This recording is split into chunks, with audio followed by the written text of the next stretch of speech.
de la mañana con 23 minutos nos acompaña Lourdes Cuesta, asambleísta de Creo. Bienvenida, asambleísta, un gusto tenerla por acá. Buenos días, Antonieta, muchas gracias por la entrevista. Un saludo a quienes nos sintonizan a nivel nacional. Cuénteme, por favor, cómo califica usted la intervención de los ministros de Estado a propósito de la fuga de Fernando Alvarado. ¿Despejaron las autoridades todas las dudas a los asambleístas con sus intervenciones? Por el contrario, Antonieta, nos dejaron más dudas que certezas. Lamentablemente las autoridades, al comparecer a la Asamblea Nacional, empezaron con un juego de lavarse de responsabilidades. Cada uno decía que no sabía lo que sucedía, tenían información absolutamente contradictoria. Una de las autoridades hablaba de las alertas recibidas por el dispositivo electrónico de Fernando Alvarado, otros decían que no habían recibido alertas. Se hablaba de los controles migratorios, que no ha salido por puntos regulares. Obviamente no iba a salir por puntos regulares. Y lamentablemente los asambleístas poseíamos mayor información que las autoridades a cargo de los ministerios rectores de los dispositivos electrónicos, Ministerio de Justicia, Ministerio del Interior. ¿Y cómo es eso posible? Lamentablemente, como le digo, cada uno tenía información distinta o simplemente no querían informar en la Asamblea Nacional qué es lo que había sucedido. Por ejemplo, yo misma hice preguntas en el sentido de que, para ponerle un ejemplo, durante 2 horas el sistema de vigilancia de dispositivos electrónicos estuvo caído a nivel nacional a partir de las 18:30, posterior a la fuga del señor Alvarado. Sobre ese tema no hablaron.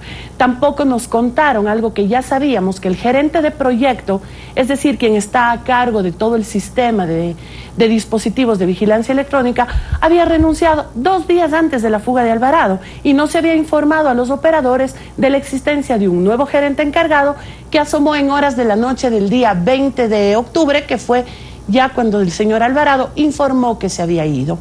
Usted mencionó, asambleísta, que en este caso la cuerda se rompió por el lado más frágil. Así es. Las acciones que tomaron en el ministerio fue pedir la renuncia, por ejemplo, a la viceministra de Justicia, a la supervisora de operadores. ¿Quién es la supervisora de operadores? Es la persona que recibe el mensaje del señor Alvarado indicando que se había ido del país y que traslada inmediatamente a la cadena de mando. Es decir, si no es por el señor Alvarado no nos enteramos. Probablemente hasta el día de hoy no sabíamos nada. Es probable que nos hubiéramos enterado el día que le tocaba comparecer nuevamente ante la Corte. Y es por eso que el día de hoy voy a solicitar a la Asamblea Nacional que dentro del marco de estas investigaciones que se están realizando se reciba justamente a la supervisora de operadores, a la supervisora nacional y al gerente del proyecto para que aporten con información, porque si los mandos altos no saben qué es lo que sucedió, pidamos a quienes estaban a cargo que nos cuenten la realidad. Sobre todo, la innumerable cantidad de veces que se informó que los dispositivos tenían fallas, que debían ser cambiados, que estaban enviando alertas que eran falsas. En el caso puntual del señor Alvarado, por ejemplo, existen incluso 3 visitas técnicas porque su dispositivo estaba enviando una alerta de pulsera quitada, como si se hubiera removido.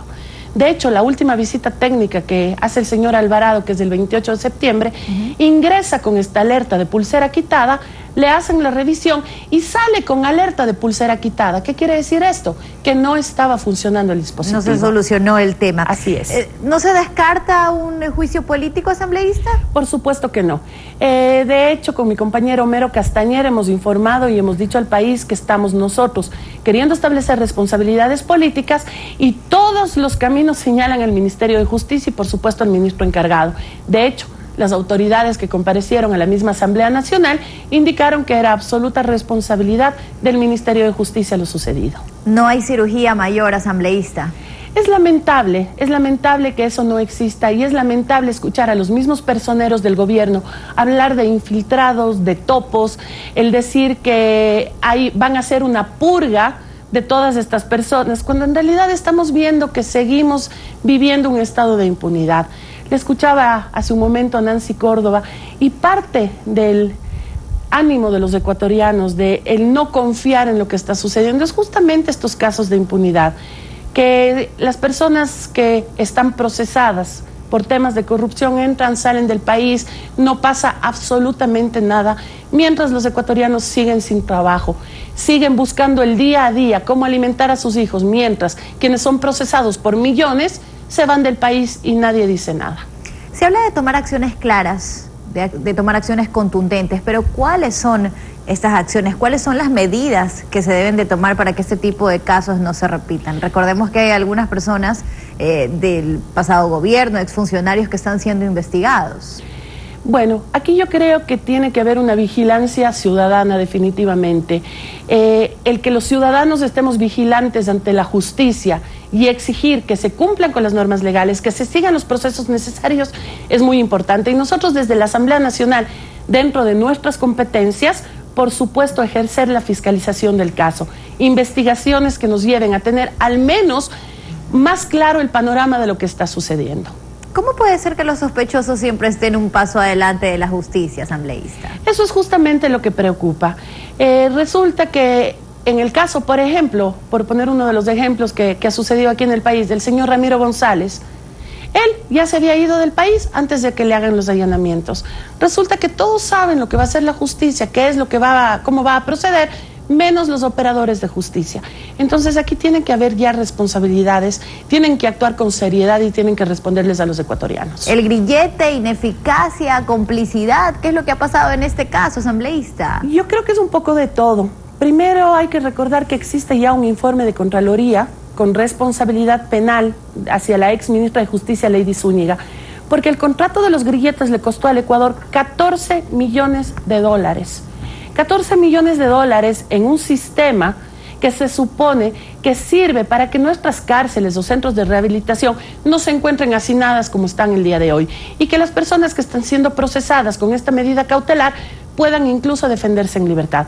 Lamentablemente, solamente en el Ecuador, en pleno siglo XXI, era de la tecnología, no funcionan los dispositivos de vigilancia electrónica o grilletes electrónicos, como se les conoce, de manera adecuada. Creo que es el único país en el mundo en donde eso sucede. Costando 14 millones de dólares. Costando 14 millones de dólares y adicional a eso, existiendo informes constantes por parte de los operadores de que existían problemas, no solamente con el señor Alvarado, sino con una cantidad de dispositivos que se encontraban utilizando en ese momento. Sáqueme de una duda, asambleísta. ¿Qué hay de cierto de lo que se dice de las fallas técnicas de los grilletes? Que solo se los supervisa en horario laboral. ¿Qué pasa los fines de semana? ¿Qué pasa una emergencia en una madrugada? Justamente me llamó a mí la atención ese hecho. Los técnicos encargados de las revisiones técnicas, valga la redundancia, tienen un horario de 8:30 a 5 de la tarde de lunes a viernes. ¿Qué sucede si es que existen problemas en la madrugada? ¿Qué sucede si existen problemas en fines de semana, en feriados? No hay quien se haga cargo, no tienen siquiera un sistema de turnos. A mí me llamó mucho la atención esa información, así como también los dispositivos estos tienen incluso un sistema de reconocimiento facial para quienes están con un arresto domiciliario. Este sistema tampoco funciona, tiene graves problemas y todo esto fue informado en su momento a las autoridades competentes. ¿Cómo funciona la cadena de mando? A ver, tenemos nosotros dentro del EQ 911, que es el espacio físico en donde se encuentran las personas llamadas a realizar esta vigilancia de los dispositivos, son 5 operadores con una supervisora de operadores. ¿Quién reporta? A una supervisora nacional.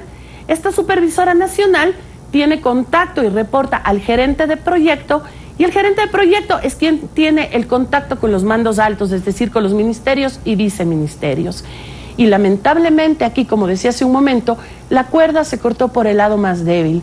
Fueron contra la supervisora de los operadores, que como decía, es quien estuvo informando de los problemas, es quien recibió el mensaje del señor Alvarado y de manera inmediata trasladó a sus superiores. ¿Cuándo estaría en la Asamblea Nacional la supervisora de los operadores para que pueda brindarles más información y despejar algunas dudas que al parecer no han sido despejadas? El día de hoy voy a pedir un cambio de orden del día y solicitar una resolución a la Asamblea Nacional para que puedan comparecer tanto la supervisora de operadores como la supervisora nacional, el gerente de proyecto que renunció y el actual gerente de proyecto. Necesitamos conocer las versiones por el lado de ellos para ahondar más en la investigación que se está realizando. Todo esto para buscar respuestas y que ya no se viva este ambiente de impunidad que usted menciona. Efectivamente, y que medidas sustitutivas de la prisión preventiva que están establecidas en el Código Integral Penal puedan ser utilizadas de manera correcta.